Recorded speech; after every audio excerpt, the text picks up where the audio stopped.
Hi friends, welcome to Soundarya Soumiyam YouTube channel. இன்றைக்கி பார்க்க போகிறது ஒரு சூப்பரான ஸ்வீட் ரெசிபி தான் நீங்கள் வீடியோவில் பார்த்துட்ருக்கீங்க. சர்க்கரை பொங்கல் தாங்க. இனிமேல் யாருமே சர்க்கரை பொங்கல் எனக்கு செய்ய தெரியாது அப்படின்னு சொல்ல மாட்டீங்க. ஏன்னு கேட்டிங்கன்னா, ஈஸியான மெத்தடில் எப்படி செய்கிறது, குக்கரில் எப்படி செய்யலாம் அப்படின்றத உங்களுக்கு நான் சொல்லி காமிச்சிருக்கேன். சின்ன பசங்க, அறியாத பசங்க எல்லாருமே ஈஸியாக செய்யலாம். வாங்க வீடியோக்குள்ளே போகலாம். நான் 1 டம்ளர் அளவுக்கு நான் பச்சரிசி எடுத்திருக்கேன். நீங்கள் அரிசி எதில் மெஷர்மெண்ட் பண்ணுறீங்களோ அதில் தான் எல்லாத்தையுமே நம்ம மெஷர்மெண்ட் பண்ணணும். இப்போ 1 டம்ளர் அரிசிக்கு 1/4 டம்ளர் பாசி பருப்பு, அதை நம்ம வறுத்து போட்டுக்கலாம். அந்த வறுத்து போடுறதுனால பொங்கல் இன்னிமே டேஸ்ட் கொடுக்கும். அந்த மனமே வேறு மாதிரி இருக்கும். ரொம்ப கருகிற அளவுக்கு வறுக்க வேணாம், ஓரளவுக்கு வாசனை வர்ற அளவுக்கு வறுத்தா போதும். இப்போ அரிசியோடு சேர்ந்து நல்லா களைஞ்சிட்டு, இது 1 டம்ளர் அரிசிக்கு நான் 6 டம்ளர் தண்ணி வச்சு நான் விசில் விட போகிறேன். அப்போ தான் நம்மளுக்கு பொங்கல் நல்லா குலைவாக நல்லா ஒரு தளன்ற மாதிரி இருக்கும். நீங்கள் சாதம் மாதிரி வச்சிங்கன்னா இன்னும் கொஞ்சம் வெள்ளைப்பாகு போட்டோன்னே அது முறைச்சிக்கும். அதனால் நல்லா குழஞ்சி வேகிற அளவுக்கு நீங்கள் தண்ணி ஊற்றிக்கிங்க. இப்போ விசிலை போட்டுடலாம். விசில் போட்டு நம்ம அடுப்பில் நம்ம வெள்ளைப்பாகு காய்ச்சிக்கலாம். இதுக்கு நம்ம சக்கரை பொங்கல் நல்லா தித்திப்பாக சாப்பிட்டா தான் நல்லாயிருக்கும். அதனால் 1 டம்ளர் அரிசிக்கு நான் 2 டம்ளர்ன்ற வீதத்தில் வெல்லம் போட்டிருக்கேன். இந்த வெல்லம் போட்டால் தான் நல்லாயிருக்கும் டேஸ்ட்டு. அதனால் வெல்லம் எடுத்துக்கலாம். இந்த வெல்லத்தில் கண்டிப்பாக டஸ்ட்டுன்றது கண்டிப்பாக இருக்கும். அதனால் இது 1/4 டம்ளர் தண்ணி ஊற்றி அடுப்பில் வச்சு இந்த வெல்லம் கரையிற அளவுக்கு நம்ம எடுத்து வச்சுக்கலாம். வெல்லம் கரைஞ்ச உடனே நம்ம ஃபில்ட்ரு பண்ணிக்கலாம். நீங்கள் ரொம்ப ரொம்ப குவாலிட்டி இதில் டஸ்ட்டே இல்லை அப்படின்னாக்கா நீங்கள் அப்படியேவும் நேரடியாகவே போட்டுக்கலாம். சாதம் வெந்தோடனே வெல்லத்தை அப்படி போட்டுக்கலாம். இப்போ பக்கத்து அடுப்பில் நம்மளுக்கு விசில்லாம் போய் தம் ஆகிடுச்சு. இப்போ திறந்து காமிக்கிறேன் பாருங்கள். சாதம் எப்படி நல்லா குலைவாக சூப்பராக வந்திருக்கு. அந்த பருப்பு, அரிசியும் பருப்பும் சேர்ந்து ஒன்றா சூப்பராக குலைவாக வெந்திருக்கு.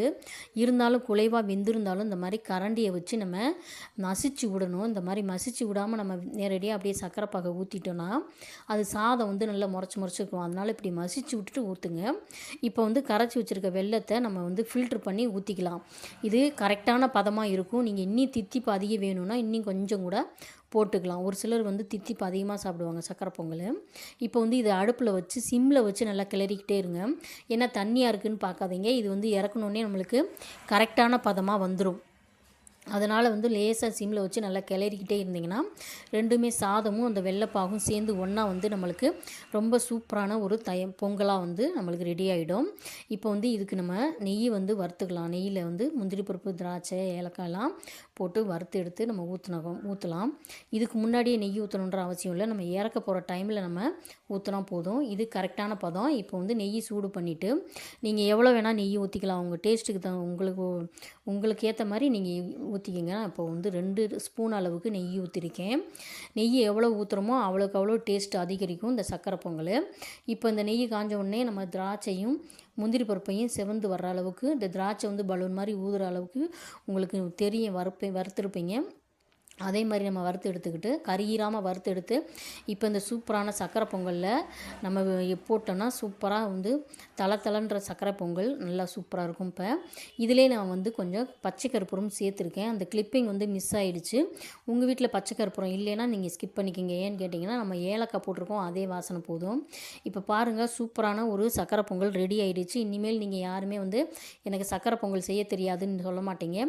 ஈஸியான மெத்தடில் உங்களுக்கு செஞ்சு காமிச்சிருக்கேன். இதே அளவுகளோட நீங்களும் சக்கரை பொங்கல் செஞ்சு உங்கள் தைப்பொங்கலை நல்லா கொண்டாடுங்க. வீடியோ பிடிச்சிருந்தால் லைக் பண்ணுங்கள், ஷேர் பண்ணுங்கள், உங்கள் ஃப்ரெண்டு ரிலேட்டிவ்ஸ்க்கெலாம் ஷேர் பண்ணுங்கள். வீடியோவை ஸ்கிப் பண்ணாமல் லாஸ்ட் வரைக்கும் பாருங்கள். அப்போ தான் உங்களுக்கு எல்லாமே புரியும். இப்போ நம்ம அடுத்த வீடியோவில் அடுத்த ரெசிபி, சூப்பரான ரெசிபியோடு நம்ம பார்க்கலாம். அனைவருக்கும் இனிய பொங்கல் திருநாள் வாழ்த்துக்கள்.